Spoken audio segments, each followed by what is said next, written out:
नमस्कार. आपण गुळाच्या बाजरीच्या पिठाच्या कापण्या करीत आहोत.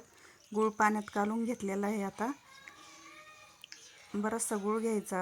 आपल्याला कापण्याला कापण्या गोड झाल्या पाहिजेत ह्यानुसारच गूळ घेतलेला आहे आणि पाण्यात टाकला आहे, भिजून घेतला आहे. आता आपण परातीत थोडंसं गव्हाचं पीठ घेतलं आहे, त्याच्यावरच लगेच चाळणीने बाजरीचं पीठ चाळून घेत आहोत. छान असं बाजरीचं पीठ चाळून घेतलेलं आहे. आपल्याला 4-5 पोळ्याच्या कापण्या करायच्या आहेत म्हणून जास्तीचंच पीठ घेतलेलं आहे. उंडा मळून घ्यायचा आहे लगेच आपल्याला त्या पाकामधल्या पिठाचा. गूळ टाकून उंडा मळून घेतलेला आहे. आता इतका छान असा बघा किती लुसलुशीत झाला आहे. लगेच चौकोनी पोळी लाटायची आहे. चौकोनी पोळी लाटून घेतली आहे.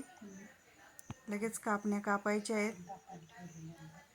अशा छान अशा चौकोनी याच्यामध्ये मस्त अशा त्रिकोणी कापण्या कापून घेतलेल्या आहेत आणि ते आता तळायचे आहेत. आपल्याला लगेच एकीकडं करायचे आणि एकीकडं तळायचे. अशा क्रंची तळून घ्यायच्या आहेत.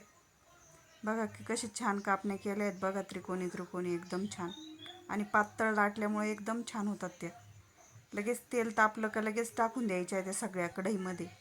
हे बघा आपण टाकून देत आहोत कढईमध्ये कापण्या. अशा कडक आणि क्रंची होईपर्यंत तळून घ्यायच्या आहे छान.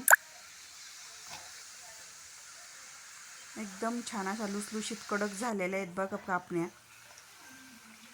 सगळ्या कापण्या तळून घ्यायच्या आहेत. बघा कापण्या तयार झाल्या आहेत. कापणीची चव खूप छान लागते. शंकरपाळ्यापेक्षा पण छान लागते. सगळ्यांनाच आवडतात कापण्या बाजरीच्या पिठाच्या. तुम्ही खा आणि माझ्या चॅनलला लाईक करा.